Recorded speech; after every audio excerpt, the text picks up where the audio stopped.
हे mister नुमाली miss here. हब्स ड्रामे की कुछ ऐसी बात है जिसके ऊपर आपका या तो ध्यान नहीं है या फिर आप उसको सही से समझ नहीं पा रहे होंगे। तो मैं आज आपको वो बात बताऊंगा, वो अंदर की स्टोरी की डेप्थ बताऊंगा जिसको शायद आप फील नहीं कर सके। आयशा और बासित दोनों में से कौन बेहतर है, किसका ज्यादा कसूर है, जो करंट सिचुएशन चल रही है दोनों के दरमियान में, किसको अपने आप को ठीक करने की जरूरत है, ये मैं बताऊंगा आज के इस वीडियो में। साथ में ये भी बताने वाला हूं कि भैया नेक्स्ट एपिसोड में क्या होने वाला है, किस तरह से स्टोरी चलेगी, और पिछले वीक का भी जो रिव्यू मिस हो गया था उसको भी हम थोड़ा सा डिस्कस करेंगे लेटेस्ट इस रिव्यू के अंदर। तो काफ़ी ज़्यादा इंटरेस्टिंग वीडियो होने वाली है। जो नए लोग आए मेरे चैनल पर जल्दी से दबा दें सब्सक्राइब का बटन, प्राण लो जिससे कहते हैं इंस्टाग्राम फॉलो या @नुमालिम, क्योंकि आपके सभी क्वेश्चंस के आंसर मैं वहां पर करने वाला हूं। वीडियो का जैसे लगता है हम स्टार्ट कर सकेंगे इस वीडियो पर रिव्यू। तो चले आगे बढ़ते हैं।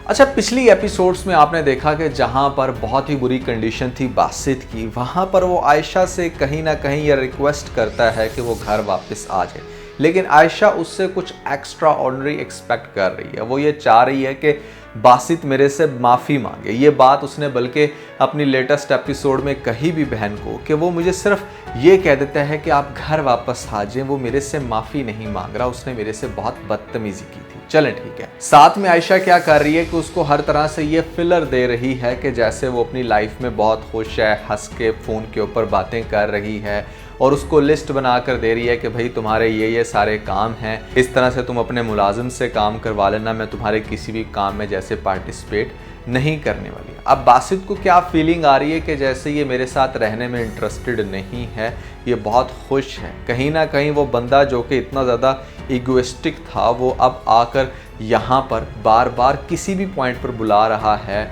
उसको अपने पास बिठा रहा है, उससे बात करने की कोशिश कर रहा है, या उसको ऑन एंड ऑफ ये कह भी चुका है कि वो घर आ जाए। लेकिन आयशा को वो सब कुछ नज़र नहीं आ रहा। वो सिर्फ ये चाह रही है कि बासित जो है ना मेरे आगे ऐसे हाथ जोड़कर माफ़ी मांगे कि मैंने बहुत बड़ी गलती कर दी, तुम ऐसे में घर वापस आ जाओ, तो फिर मेरी अना को तस्कीन मिलेगी और मैं यहाँ पर अपना सामान पकड़ के आऊँगी वापस बासित के घर में। ये चाह रही है आयशा। बासित को अगर हम थोड़ा सा डिस्कस करें तो बासित का कैरेक्टर भी बड़ा अजीब है कि मतलब एक साइड पे जो तुम्हारी सबसे बड़ी एम्बिगुइटी थी, तुम्हारे माइंड का सबसे बड़ा अवहाम, कि जहाँ पर तुम्हें यह लगता था कि तुम्हारा दोस्त जो है वो तुम्हारी वाइफ के साथ मिलकर चीट कर रहा है, इन दोनों का कोई अफेयर चल रहा है, जब इतना बड़ा माइंडसेट तुम्हारा हो जाता है फ्लॉप, जो तुमने खुद से बना रखा था, तुम्हें लग रहा था कि कुछ ऐसा सीन चल रहा है, तो तुम अपने दोस्त के पास अगर जाकर उससे अच्छे से मिल सकते हो तो अपनी वाइफ के पास जाकर उससे अच्छे से क्यों नहीं मिलके बातें क्लियर कर रहे भाई। नो डाउट बासित अब उसके अंदर इंटरेस्ट ले रहा है, उसको फ़ोन कर रहा है, वो अपने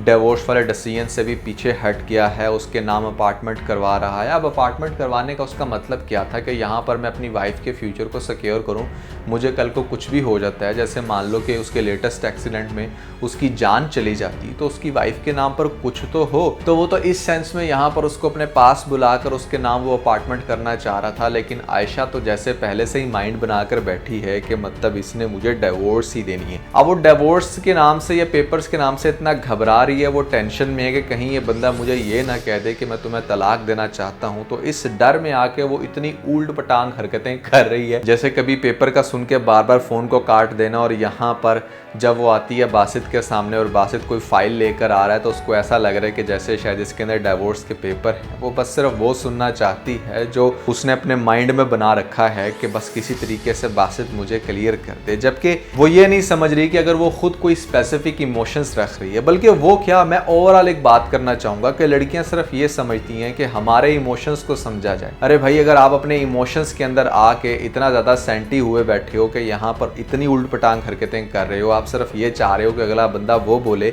जो आपके दिमाग में चल रहा है, वैसे ही वो जो दूसरा इंसान है, यानी कि वो जो दूसरा मर्द है यहाँ पर बासित, उसके भी कुछ इमोशंस हैं, उसकी भी कुछ फीलिंग्स हैं। आप मान लो कि अपने इमोशंस और फीलिंग्स के अंदर कहीं ना कहीं वो भी बेचारा बड़ा दबा हुआ है। इट्स की एग्जांपल मैं कुछ ऐसे देना चाहूँगा कि it's more about ego fight. इन दोनों कैरेक्टर्स में से किसी को भी 100% एक्यूरेट नहीं कहा जा सकता कि ऐसे में आयशा बिल्कुल ठीक है या बासित 100% ठीक है। दोनों के अंदर टका के ईगो भरा हुआ है। भले कोई बहुत अपर क्लास से है या लोअर क्लास से, दोनों के अंदर एक ऐसा एटीट्यूड है जिसको वो बिल्कुल भी पुट डाउन नहीं करना चाहते। बस वो ये चाह रहे हैं कि सिचुएशन ऑटोमेटिकली ठीक हो जाए। और उससे भी ज़्यादा वर्स्ट कंडीशन ये है कि एक के सर पे किसी बुजुर्ग का साथ नहीं है या किसी बड़े सीनियर इंसान का साथ नहीं है, और दूसरे के ऊपर जिसके ऊपर साथ है यानी कि आयशा के ऊपर, यहाँ पर वो पहले से सिचुएशन को ख़राब करना चाहती है। तो जब ऐसी कंडीशन में जहाँ पर मियाँ बीवी जो है वो अपनी ईगो की फाइट में आ जाएं, तो बड़ों को बहुत अहम रोल प्ले करना होता है। वो यहाँ पर आकर फाइट को ख़त्म करवाते हैं और बच्चों को साथ मिलाते हैं। अब वो चीज़ भी नहीं है इस ड्रामे के अंदर, तो कैसे आयशा का और बासित का इशू रिजॉल्व होगा? आपने बचपन में एक लतीफ़ा सुना होगा कि जहाँ पर मियाँ बीवी में एक फ़ाइट चल रही होती है कि पहले उठ के लाइट कौन बंद करेगा, तो फिर ये डिसाइड करते हैं कि जो भी बोलेगा पहले वो उठ के लाइट बंद करेगा। तो यहाँ पर सारी रात दोनों में से कोई भी नहीं बोलता, जागते रहते हैं, लाइट भी ऑफ नहीं करते, और इस तरह पूरी रात बेचारों की जाग जाग कर गुजर जाती है। यानी कि ईगो के अंदर इंसान इतना ज़्यादा धंस जाता है कि वो बिल्कुल भी अपनी ईगो को डाउन नहीं करना चाहता। इसलिए मैं हमेशा ये रेकमेंड करता हूँ कि जब भी आप मैच मेकिंग कर रहे होते हो तो ज़रूरी नहीं है कि आप सिर्फ पार्टनर के अंदर सिमिलैरिटीज़ देखो कि अच्छा तुझे ये पसंद है तो मुझे भी ये पसंद है, तू ये पहनता है तो मैं भी ये पहनती हूँ। तो इस तरह की चीज़ों को आप ज़्यादा प्रायोरिटी देकर हर तरह से अपने रिलेशन को बिल्ड कर लेते हो। फिर ये भूल जाते हो कि भाई अगर तेरे अंदर ईगो है तो मेरे अंदर भी ईगो होगा, अगर तुझे गुस्सा आएगा तो उसी लेवल पे मुझे भी गुस्सा आएगा। जहाँ पर आप पॉजिटिविटीज़ को बहुत ज़्यादा चेक कर रहे होते हो वहाँ पर थोड़ी सी नेगेटिविटीज़ को भी क्रॉस चेक कर लिया करो भाई। पार्टनर्स में से किसी एक को थोड़ा सा डाउन टू अर्थ होना चाहिए, या मान लो कि दूसरे से डिफरेंट होना चाहिए। मैं हमेशा कहता हूँ कि एक को गुस्सा ज़्यादा आए तो दूसरे को बहुत कम आना चाहिए। एक अपनी ईगो को लेकर बहुत सेंसिटिव है तो दूसरे के अंदर ये वाला इशू एटलीस्ट नहीं होना चाहिए। बहुत सारे लोग ऐसे होते हैं, उन्हें कोई फ़र्क नहीं पड़ रहा होता कौन उन्हें क्या कह रहा है, वो फिर भी बस चीज़ों को रिजॉल्व करने में लगे होते हैं। तो ये होना पार्टनर्स में बहुत ज़रूरी है, जो कि कहीं ना कहीं मिसिंग है इन दोनों कैरेक्टर्स में। तो ये वो पॉइंट है डेप्थ वाला जिसको बहुत सारे लोग शायद समझ ना पा रहे हो। अच्छा, एक और बड़ा इंटरेस्टिंग पॉइंट नोट करने वाला था। आप ज़रा गौर करें कि आयशा को खुद कितनी आग लगी है उस टाइम, जिस टाइम उसने ये देखा कि मेरे हस्बैंड की कोई फ्रेंड है वो आई है उससे मिलने। तो जिस टाइम वो आगे से कहती है सोहा कि मैं बासित की दोस्त हूँ, आप कौन हैं, तो वो आगे से कहती है मैं बासित की कोई नहीं हूँ। जबकि ये उस टाइम कह सकती थी कि मैं बासित की वाइफ हूँ, लेकिन इसको इतनी तकलीफ हुई है सुन के कि ये इसकी दोस्त क्या लेने आ गई है भाई मेरे हस्बैंड से मिलने।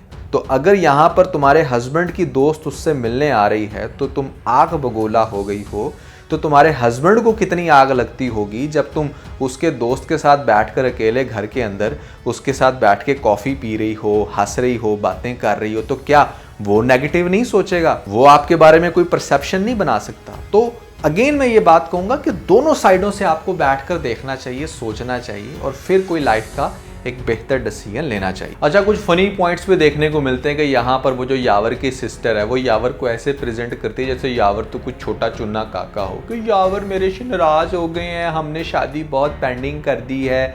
अरे भैया, वो 50 साल का बाबा यहाँ पर क्यों छोटी छोटी बात पे नाराज़ हो जाता है? उसको तो शुक्र करना चाहिए कि ऐसे में कोई लड़की मिल रही है।